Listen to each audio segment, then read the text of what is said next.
Hello friends, Violet and I are back to read with you. We're going to read Where the Wild Things Are, the story and pictures by Maurice Sendak.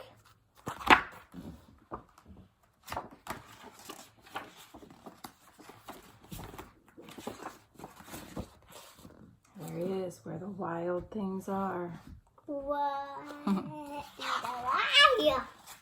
The night Max wore his wolf suit and made mischief of one kind, his mother called him Wild Thing, and he said, "I'll eat you up." And so he was sent to bed without eating anything. That very night in Max's room, a forest grew. What would you do if a forest grew in your room?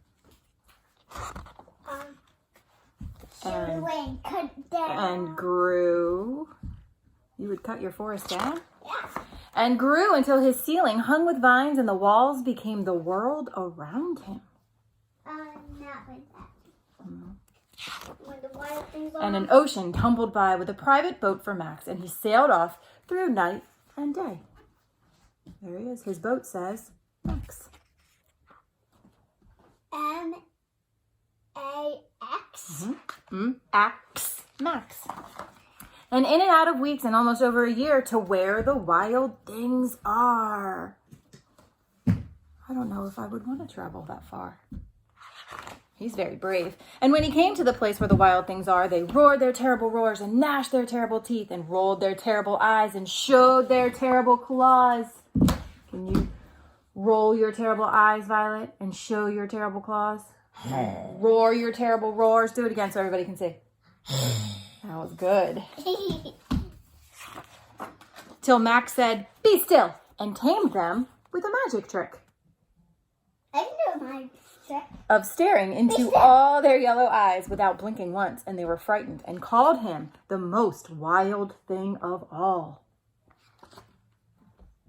Violet's going to do the trick on you. And made him king of all wild things. "And now," cried Max, "let the wild rumpus start." That's what they sounded like. They had a wild rumpus as they called at the moon. They danced in the light of the moon. They swung from the trees. Sing, sing, sing, sing, sing. And they had a parade all through the forest. "Now stop," Max said, and sent the wild things off to bed without their supper.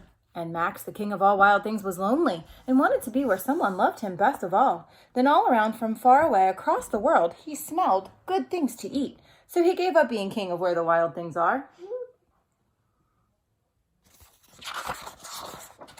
But the wild things cried, "Oh, please don't go. We'll eat you up. We love you so." And Max said, "No." The wild things roared their terrible roars and gnashed their terrible teeth and rolled their terrible eyes and showed their terrible claws. But Max stepped onto his private boat and waved goodbye.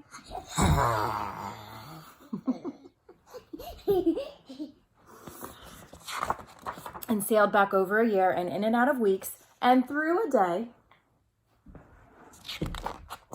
and into the night of his very own room, where he found his supper waiting for him.